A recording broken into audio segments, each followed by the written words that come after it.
Kasagsagan ng bagyong Christine.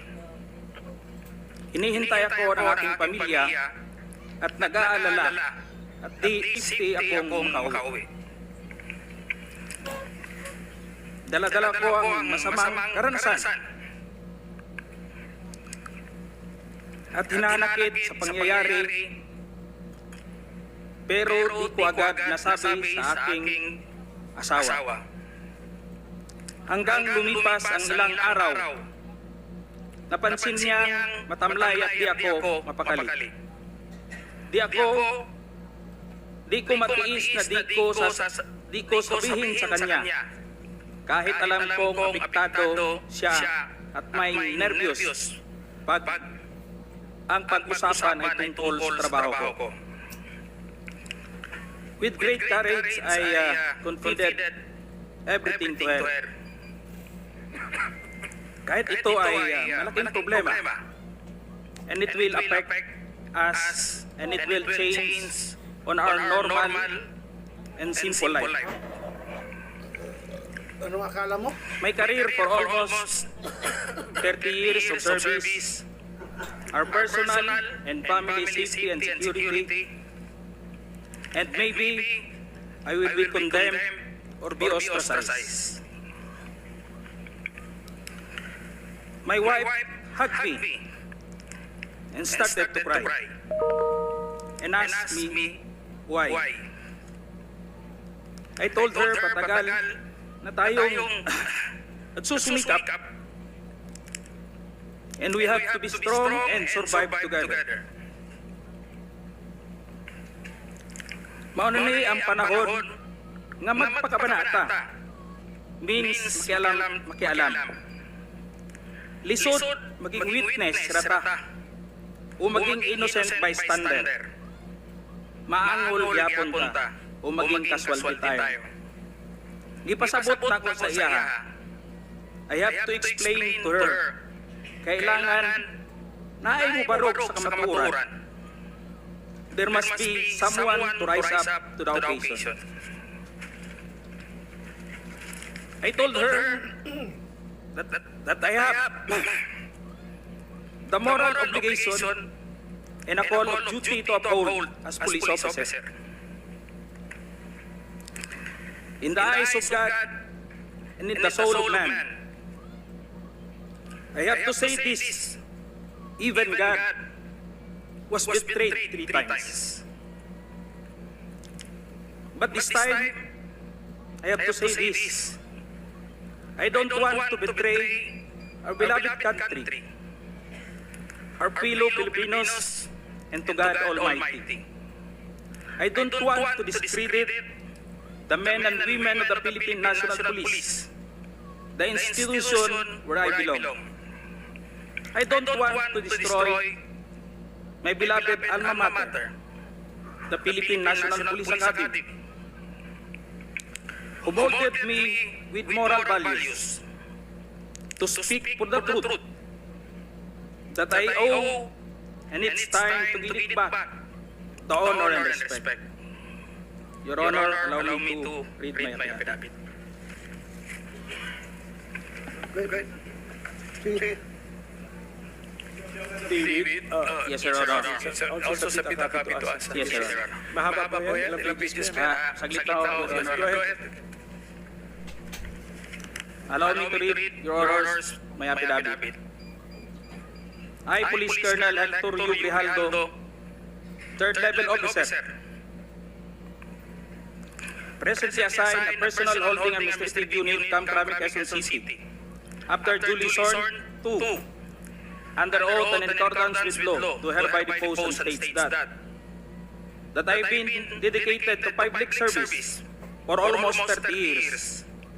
And since I took my oath as cadet on June 1, 1995, on October 16, 2024, I was again invited as a resource person in the 9th Joint Public Hearing of Committees on Dangerous Drug, Public Order, Safety and Human Rights, and Public Accounts of the House of Representatives scheduled on October 22, 2024 at 9:30 a.m. I, together with other invited PNP personnel, attended this joint hearing in the House of Representatives. After I answered questions related to extrajudicial killings and the reward system, I was approached by a security personnel while I was seated in one of the witnesses during the hearing. The said person told me that I was summoned Ano kung madulas eh. by Congressman Dan Fernandez. Ganun ano. I went out of the room with the security personnel. When we were outside, he told me to go to the left corridor and proceed straight to the end room. While walking, I saw a witness. I saw other witnesses who were standing in the corridor, including my classmate, Major Fortaleza and Captain Anova, who was wearing PNP uniform, and the latter acknowledged me by saluting. When I entered the room, I saw two lawyers of Police Colonel Garma standing inside the room. One of the lawyers approached me and then asked me what we are going to talk about. I said I do not know. After a while, Kong Dan Fernandez entered the room and he asked me to sit beside him on his Talaga eh. right side. Oh? And then Kong Abante entered the room, sat far end of the chair on the right. One of the lawyers of Police Karma stood near at my back. Kong Dan Fernandez put the paper he was holding on the table and told me, "Ito ang sasabihin mong statement na ito." While pointing on the paragraph on the paper, ito ang supplemental affidavit ni Colonel Garma. Sabihin mo, alam mo ang reward system. I-confirm mo lang. Kong Dan told me to read the said affidavit. However, I asked the copy of affidavit he was showing to me to read it. He did not give it to me. The lawyer of Police Colonel Garma said, "Ikaw lang ang pwede magsabi niyan," sabi ni Colonel Garma. I was puzzled and I asked myself, why me? I respectfully told him that I cannot confirm. They are saying as I have not read the affidavit. We went silent for a while. And then Kong Dan Fernandez said, while holding the affidavit, "Saan ka pwede?" Dito, noong 1999, about DDS, alam mo to, pulis ka na sa Davao na ito. I politely told him that I was not still with the PNP because I was working with the Bureau of Jail Management and Penology in 1999 that time. After some time, Kong Abante asked me how many years do still I have with the PNP. I answered, I still have 4 years before my retirement. Then he made a remark, "Pwede ka pang maging general." I humbly responded to him, "Masaya na ako sa ranggo ko, sir. Pagkatapos nito, sir, uuwi na lang ako at magtatanim na lang ako ng kamote sa amin." The cordial conversation between us continued, and I felt that they wanted me to convince me to do what they wanted me to do. Then Kong Abante asked me where I serve as a chief of police, to which I answered, Mandaluyong City Police Station. Kong Abante then persuaded me by saying, "Ikaw naman, Colonel, ganito na lang. Alangan namang walang insidente o pangyayari sa panahon na yun." I answered, and I served as a COP in Mandaluyong during the COVID-19 pandemic, and there were less crime committed. And we did not receive any reward from anyone.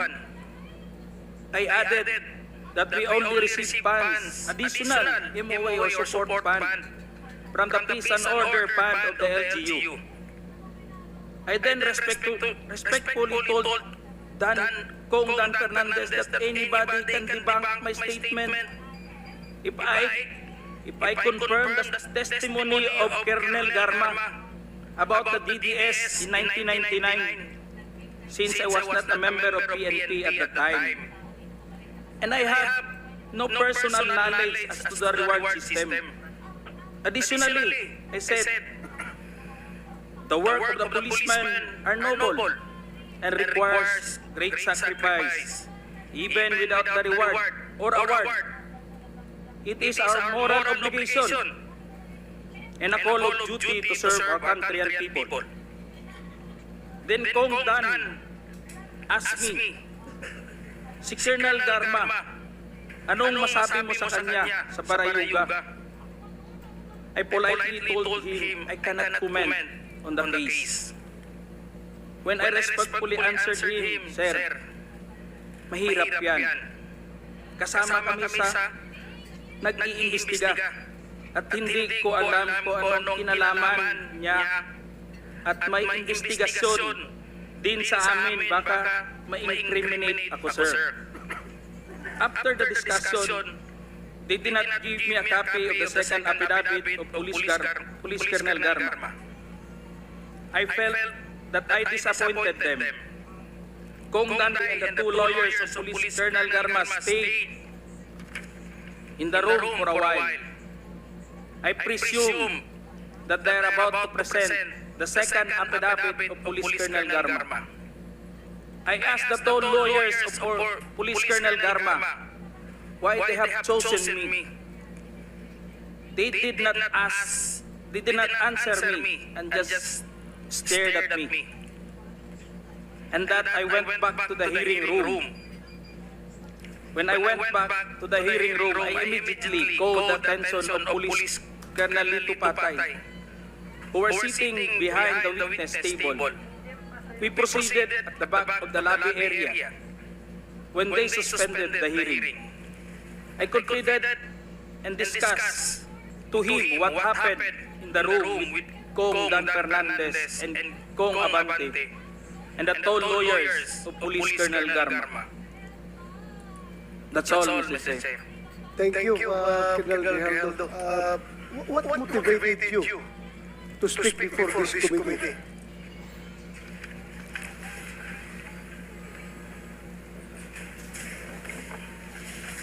The time, Your Honor,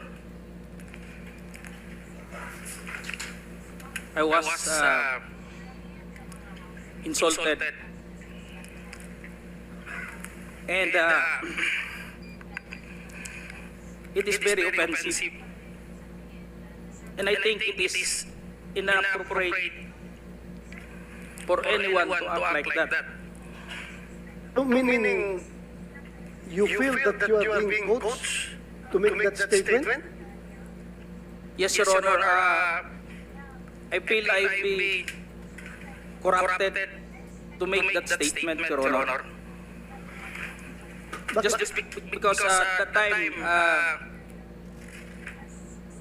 Honor, na magkaano nung second supplemental, ay yung supplemental affidavit niya. So do you feel harassed? Did you feel harassed? It's an harassment and very offensive, Your Honor, and uncalled for anybody. That the time I was wearing my uniform. You're wearing your uniform and you are being told to lie.